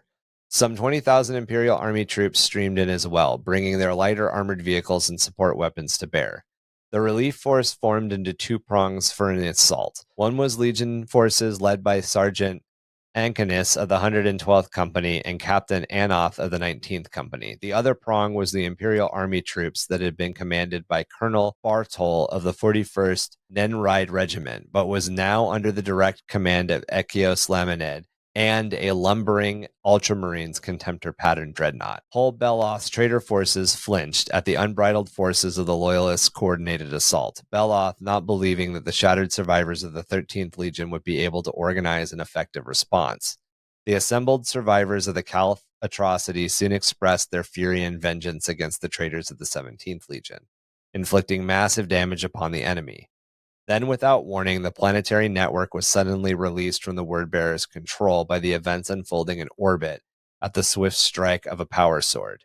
Magos Tarwin received the message, control suspended, engine failure, and didn't hesitate to upload the kill code directly into the planetary data system, where it quickly burned through the corrupted numerics of the octet scrap code, allowing her to take full control of Cal's planetary defense grid once more. Tarwin advised her comrades that the fire would be danger close, and then the orbital defense platform spoke, this time at her command. A column of deadly vertical light then struck the city zone around the guild hall and the northern depot area of Landshear, and the orbital platforms unleashed a tactical nuclear strike against the traitors. Traitor Titans, armored vehicles, Chaos Cult Auxiliary, and word-bearer infantry formations became so much ash within only seconds. Yeah. That's the point All where right, so everybody it's gets starting up to turn and around a little bit. cheers. All it takes is a Magos going, oh yeah, now I control all the guns. 'Tis mine. and like, hey boys, I'm shooting this at us. Just By hold the your way. asses. Don't anybody move. The orbital weapon strike had occurred less than half a kilometer from where the Loyalists had taken shelter. Yet the Ultramarines and Imperial Army forces remained untouched, aside from some burst eardrums and radiation burns suffered by some Imperial Army troops. Hot ash plastered the rain-soaked power armor of the Space Marines, spattering them with the remnants of their enemies, making it appear as if they stood in the old livery of the Loyalist 17th Legion. The defense grid now hers. Magos Tarwin next redeployed all elements available to her, hitting other surface targets. Simultaneously, she retasked the orbital platforms and began to systematically exact punishment on the Word-Bearer's fleet. It was now the crimson-hulled warships of the 17th Legion that were annihilated one by one. The dynamic of the entire battle had finally shifted in the Ultramarines' favor. So essentially killing Khorney was the turning point in the battle, because they could... Destroying the data engine in the room that Khorney was protecting was the turning point. Yeah. Getting rid of the scrap essentially, as soon as they removed Khorney from the board. Huh, okay. That's pretty gnarly. It's pretty gnarly. Right. Once they take the guns back, and they're able to essentially turn those guns back onto the word bearers, but they're still outnumbered and outgunned. Well, not outgunned anymore. Now they're just outnumbered, not outgunned. Yeah, but that's quickly changing as Tarwin is just fucking erasing word bearers off the planet. And in space. Yeah. She's not, there's no reason to really the word bearers have already done so much damage to the planet that there's no reason to be precise with her shots. She's just taking out as many word bearers as she can. Right? There's no reason to save the field of wheat that's already on fire and covered in blood. I'm just going to blow the entire thing away so I can get rid of the word bearers that are standing there. Yeah. And they're hitting them with orbital defense weapons. Lance they're strikes essentially and tactical nukes. Yeah. And they were essentially made for shooting ships. Essentially ships coming to the planet to defend the planet. Yep. These are all platform. These are all weapons that are designed to shoot at enemy warships. So it's not as big of a deal when you fire a nuke into an enemy battle cruiser, because then that nuclear explosion happens in space, and the nuclear exposure, the radiation, is localized to what it hit. Right. There's no fallout. There's no spread, because you need an atmosphere for that to happen. So, and they already know the planet's essentially lost, or will be if they don't take it back. So yeah, the first couple of layers of the planet's atmosphere, we mentioned it way, way, way up in the top, but the radiation coming off the sun has already started to irrevocably damage the planet. Yeah, so they know the planet's lost. They're just like, all right, just go to town now. Yeah, it's eliminate the enemy. Kill troops, yeah, kill the enemy. High above, in orbit of Calth, the remainder of the kill squad retreated, packed tightly around the wounded, limping Primarch Reboot Guilliman. Flames and smoke rapidly filled the orbital habitats of the yard. As they awaited transport from the inbound Ultramarines flagship, the Primarch looked out one of the orbital platform's viewports and was stricken by what he observed. Their victory had come just in time for them to stare ultimate defeat in the face. He and his Astartes saw that while they had regained control of the planetary defense grid, the word bearers had turned their potent weapons upon the Viridian system's sun, destabilizing it. The stricken star cast a baleful shadow as it prepared to go supernova, unleashing a cataclysmic stellar explosion that would wipe out all life upon the surface of Calth. The Primarch's attention was diverted when he looked below their position and saw half a dozen surviving word bearers carrying the bloody body of Khorney. The wretched first captain of the 17th Legion remained alive. Drawing their bolters, the Ultramarines fired upon the retreating word bearers, just as their forms shimmered and vanished in a cascade of teleporter energy. Guilliman contacted Chapter Master Gage aboard the McCraig's Honor and ordered him to hunt down the infidus Imperator at all cost. He would not let Khorney escape his ultimate fate to plague the Imperium once more. Guilliman's kill squad would secure one of the Ultramarines' vessels docked at Zetsun Viridian Yard. The word-bearer's grand cruiser, Infidus Imperator, turned slowly in the debris-rich field of the Calthaean near space as the wreckage of countless starships lay dying in flames behind it. It engaged its main thrusters and began a long, hard burn toward the outer reaches of the Viridian system. As it accelerated away, the McCraig's Honor turned in pursuit. beginning one of the most infamous naval duels in Imperial history. So let me get this right. Gilliman fucked up too, because Yep. Khorney has 2 hearts, right? So ripping one out through his asshole wasn't enough. Yeah, it's one of those things but I mean, in Gilliman's defense, Khorney fucked up because he had to toy with his food. Gilliman didn't finish the job because Gilliman was like essentially dying.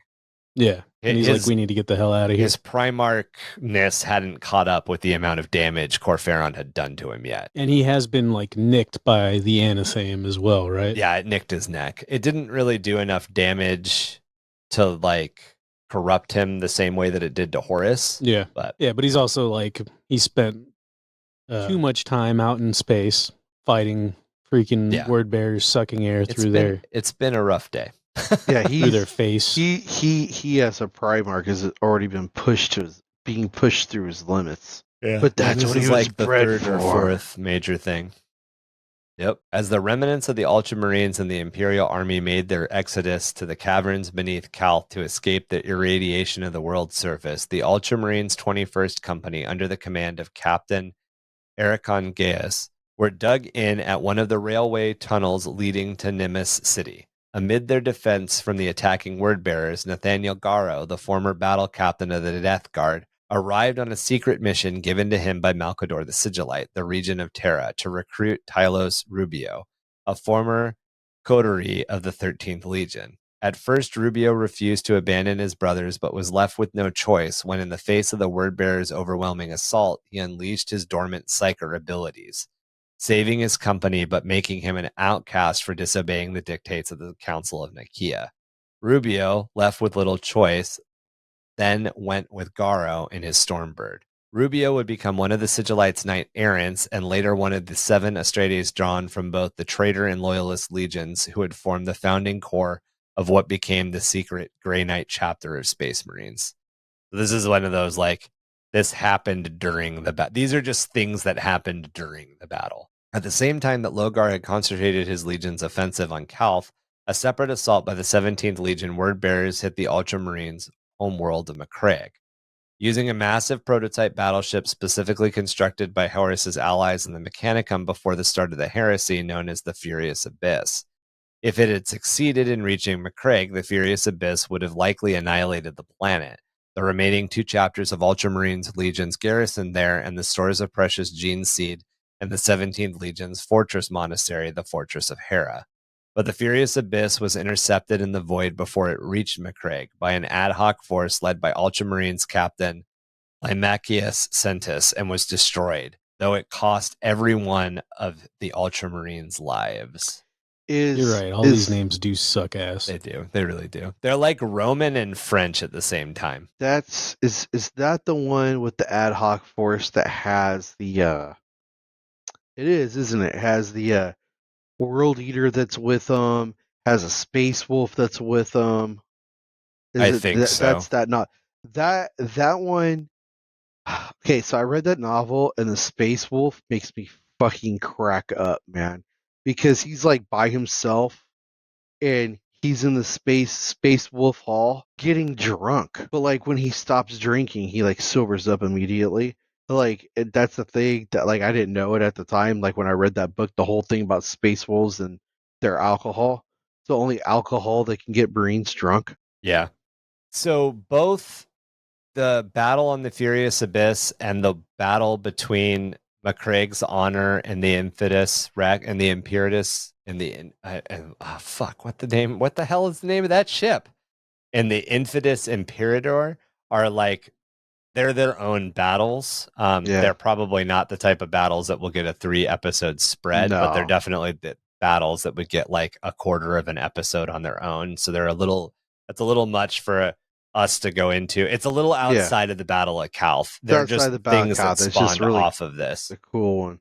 And Marky, for you, that you think would probably you might think is interesting because you love dreadnoughts. Like that battleship is full of empty dreadnoughts. Yep. Oh, no shit. Yeah, they're planning on going and picking up the dead, dying word bearers and throwing them in dreadnoughts. Huh. Yeah. So, can you be dead and put in a dreadnought? No, you have to still have some form of higher brain function. Okay. But like your body essentially. It's just like fucked. Although Chaos Dreadnoughts are different, it's Right. Chaos Dreadnoughts are kind of horrible. Those weren't really Chaos Dreadnoughts We yet. can get into that. They weren't yet. That's true. They weren't yet. So the Word Bearers had used Calth's orbital defense platform against Calth's sun to destabilize it, tearing away the outer layers of the photosphere and pushing it closer to supernova. The Viridian System's star, its color changing from bright yellow to an angry blue as its internal composition shifted, immediately suffered from what is called flare trauma, shortly after unleashing massive solar flares that irradiated Calth with lethal levels of radiation and stripped away its once dense oxygen-nitrogen atmosphere.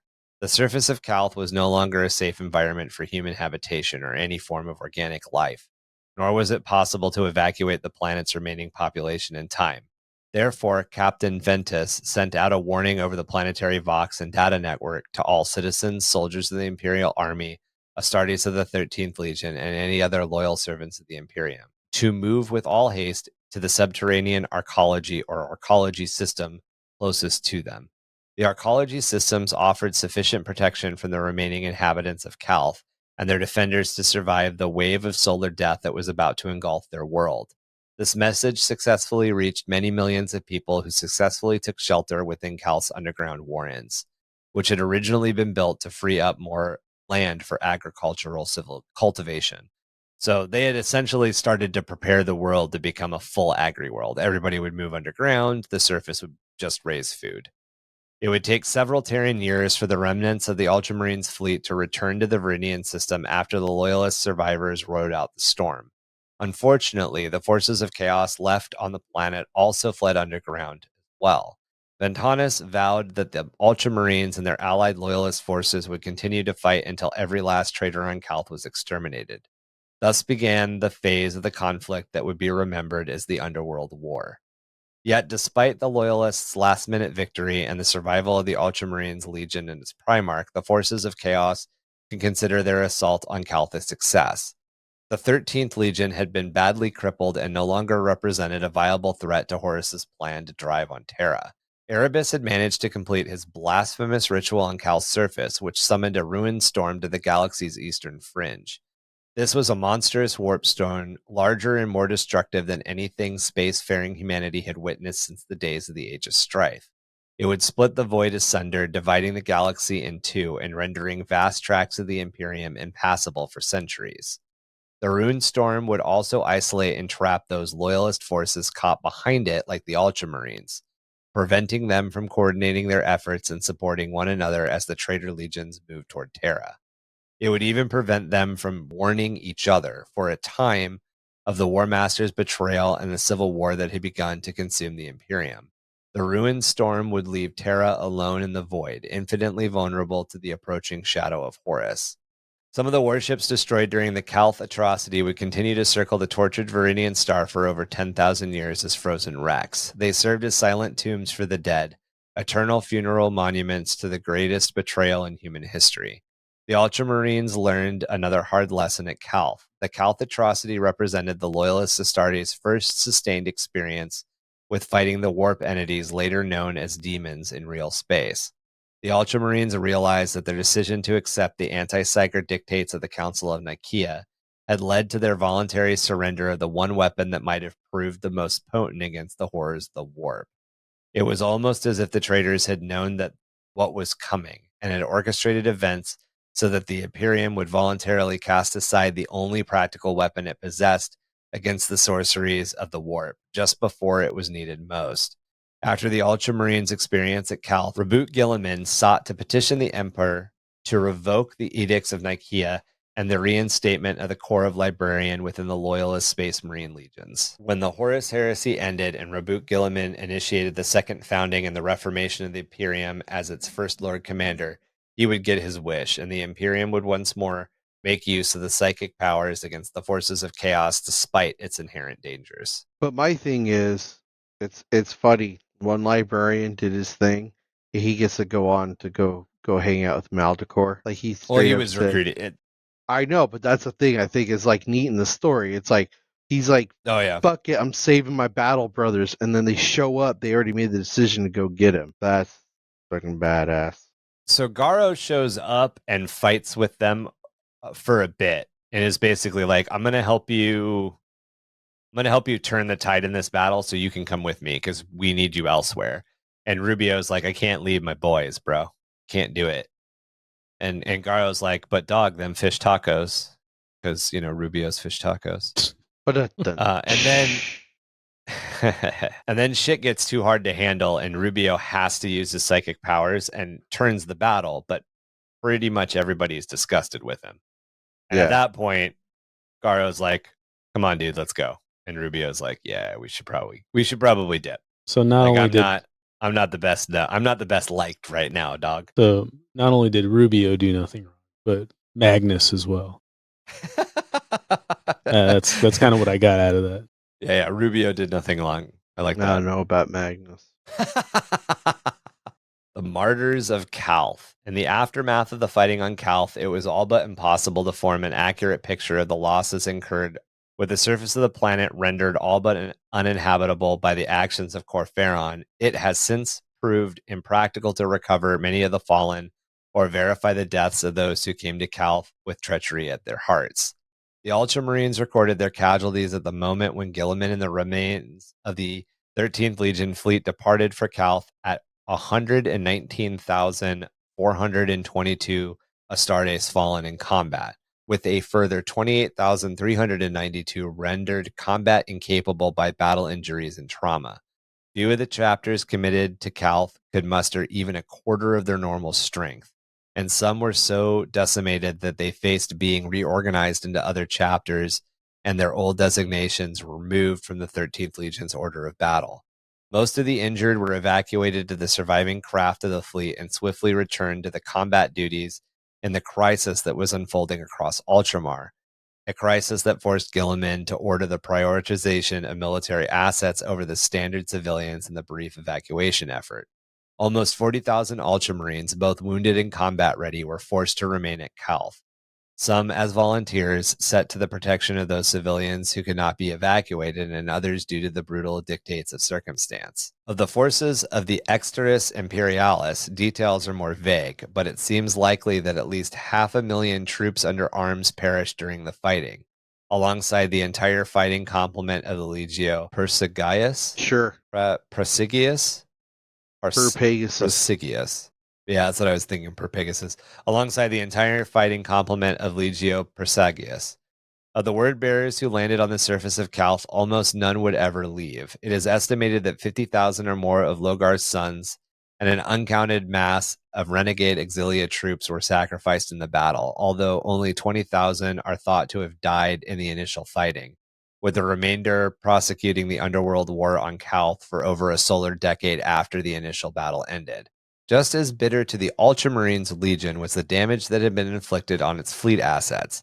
Never renowned for the number of heavy combat voidcraft in its service, the losses suffered at Calth were crippling and hamstrung any effort to persecute interstellar war beyond the bounds of Ultramar. In their desperation, the Ultramarines scrubbed several missions to salvage the hulks drifting in orbit above Calth, quickly organizing them despite the death toll such missions exacted because of the deadly radiation of the destabilized Viridian star. And that is where we will leave the events happening in the Ultramar system for the time being, as far as the Horus Heresy is concerned. So they got fucked up. They got fucked up real bad. They got pretty heavily pounded. Pounded was a word I used a lot in these 3 episodes. Yeah, it is. To not as much snickering from Marky as I thought would happen. Yeah, you know. What do you think, Marky? Sometimes you got to take a pounding, right? What do you think? It's crazy to me that they were able to. Well, I mean, I haven't heard the actual Horus Heresy portion of this yet. Everyone knows me. I'm not exactly the big lore guy here, but 30K is where the least of my knowledge lies. So I'm curious as to how they were able to hold off Chaos forces on Terra when so many of the faithful legions were so torn up. Got tore up. Ultramarines, Salamanders, Raven Guard. Can I answer that for you? Nope. We're gonna wait. We're gonna wait till we get to Terra, the Siege of Terra. Sorry. I know why. It's bad. The darkness on the horizon is bad. It's definitely. It's some boys. It's some boys in that beautiful yellow armor. That's true. That's true. They've been white really not. and whites. It's the white. It's the yellow and white armor, really baby. Not. Yeah, it is. Ryan's gonna shit on your. It's your parade really right not though. The Siege of Terra does not go well. Yeah, and I a know. lot of it out of Dorn's mouth. A lot of the reason is because Guilliman is not able to help them. A lot of it is they're just fucking hoping that Guilliman and the Ultramarines arrive. They're like, where the fuck are they? If they don't show up, we're fucked. He's building his own empire. Well, I mean, he's fixing his own shit. And the Rune Storm cuts off. Yeah, I know. I mean, I'm totally with Chuck because I like shitting on the Ultramarines. But from a lore perspective, the Rune Storm cuts off Ultramar, and Ultramar is like actively being fucked over by Horus right now, on all ends. So Guilliman essentially, he's got almost none of his legion left, and he lost 119,000 troops, 120,000 troops essentially. So say on the upside there were 200,000 Ultramarines. I think there are more. Now, maybe 250,000 Ultramarines. It's hard to tell, but they lost like half their dudes, essentially. Between outright deaths and casualties, they lost like half their dudes. And then there's another 50,000 that just couldn't leave Calth. I'm sorry, 40,000 that just couldn't leave Calth because of the Underworld War against the 50,000 or so word bearers that were still there. And just like the fact that like they couldn't fucking leave there's not enough ships in orbit to take them off the planet. Yeah, that's crazy. It's a heavy situation, and it definitely paints a picture as to why Ultramar, the realms of Ultramar, became what they are. Yeah, and in that book too, Marky, what's cool is like the last chapter, it starts to describe how there's all of a sudden Ultramarines fighting salamanders. And you're like, what the fuck is going on? Well, Guilliman is having Ultramarines dress as different chapters and use those chapters' tactics, training. Get this, training his Ultramarines guys how to fight every chapter there is, because he has no clue who's loyal and who's not. Yeah. That's the other thing. Horus ordered him and Logar to Calth's system, and he met with them, and then the word bearers turn on him. So as far as Guilliman at this point is concerned, everyone is against him because they can't contact anybody. They're cut off, and it takes events for that to be reversed. And Marky, you're right. That is a tale for another time. If you would like to get into contact with us about any of the episodes or the show itself, you can reach us by email at underthehiveofmadness@gmail.com. Also, feel free to join our community on Discord. Not only there can you talk about all things lore, hobby, tactics of 40k, but you can also get involved in other things such as Warhammer Age of Sigmar, Magic the Gathering, RPGs, video games, and much more. Find us on Facebook, Instagram, or at our website, underthehiveofmadness.com. Spelling and links should be in the show notes below. Help the podcast grow by liking and reviewing us wherever you get your podcast fix. Our home is on Spotify, but you can also find us on Apple, Google, Audible, and many more. You can also support us over on Patreon at www.patreon.com/underthehiveofmadness. All Patreon members get access to a video podcast with minimal editing. Not only can you see all of our beautiful faces, you can also hear all of our amazing blunders. All Patreon levels also get access to our quarterly painting contest. Plus, we have perks at higher levels, such as monthly giveaways. So go on over and check that out. Frank's Rucker Truck, the roaming feast that brings flavor to the post-apocalyptic streets. Are you looking to unlock bold new tastes? You can finally rejoice with Frank's new seared rat chimichurri fries and pick up a hand cannon or two while you wait. Rated 5 out of 5 toilets for all you Marky foodie bloggers out there. I know you're out there. Working hard to be everything the Arbites warned you about, all while shattering whatever's left of the peace. We are 665.66 UHMR Chemrat Radio, reminding all of you Chemrats, Hive Mice, and Sump Ghoulies to keep those dials fixed right here. Same ratty frequency for a dose of the same ratty-ass attitude. Just remember, all you Kim rats, hive mice, and some ghoulies, if it smells like vanilla, it might not taste like it. For all you Marky foodies out there, just remember those four-armed emperors with 4 arms, 5 balls, and 6 dicks. Signing off. Did you also do your outro before the four-armed emperor That warning? was the four-armed emperor. Read a book. Read a fucking book.